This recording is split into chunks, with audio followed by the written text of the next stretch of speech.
So let me see which ones I want to end with. What has marriage taught you about you, ladies? What has marriage taught you about you? Y'all That got I'm all these stronger, years. Let us have it. that I'm stronger than I thought. That I have resilience. I have strength. I can take on a lot more than I thought I could ever take on. Mm. I would say patience. I have the patience of Job. I didn't even know I could be that patient. And Job died, remember in the story? No, I'm just kidding. But patience. Yeah, I've learned, I have patience. For me, I'd have to say that I am a woman sure enough of faith. It made me think about sitting back in Wife, Women, and Mother class, and I have all the books, mind you, because those are resources for me. I can still pull from those things. One of the things my husband would say, "Why do you have all these books?" Well, that's why, because I need tools. I need to be able to grab my tools. But that I'm a woman of faith, and I never thought that my faith would grow as it has, but it has. There has been situations and challenges that has taught me that I just have to trust him who's in control of everything, and wait on the outcome and believe what I don't see yet. I want to ask a few spiritual questions real quick before we tap out.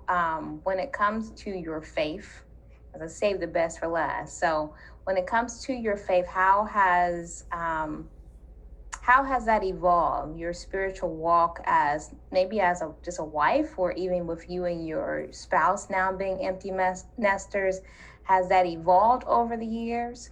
What is that like? Yeah, I would say it has.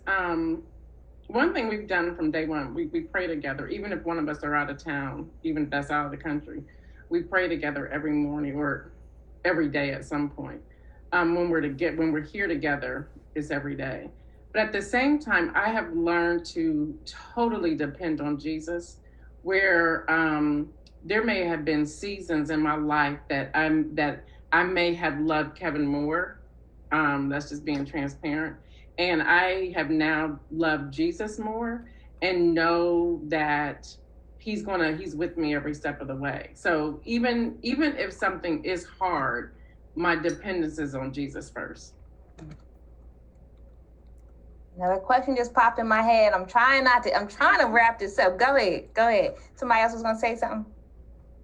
I think that I had to learn, I couldn't expect my husband to be and do the things that were set aside for God. Sometimes you could, well, for me anyways, looking like, well, don't you get that? Don't you that? That's not his move. It's God's call. It's God's move. And not put him in that place where he doesn't need to be, but that we partner together and agree in prayer so that we can walk in agreement. And I think that keeping in our faith, well, we're interdependent on one another and we both depend on God, that I'm not allowing anything to come before God. I remember one time my husband said, "Oh, so you don't need me like that." I mean, no, I do need you, but by God, I need God more. You trust and believe I need God more right now. You want that to happen. So and so that we just know that our place in terms of our relationships, our relationship with one another, our relationship with God, and our faith in one another, and where it stands in as it correlates to our faith in God. That's good.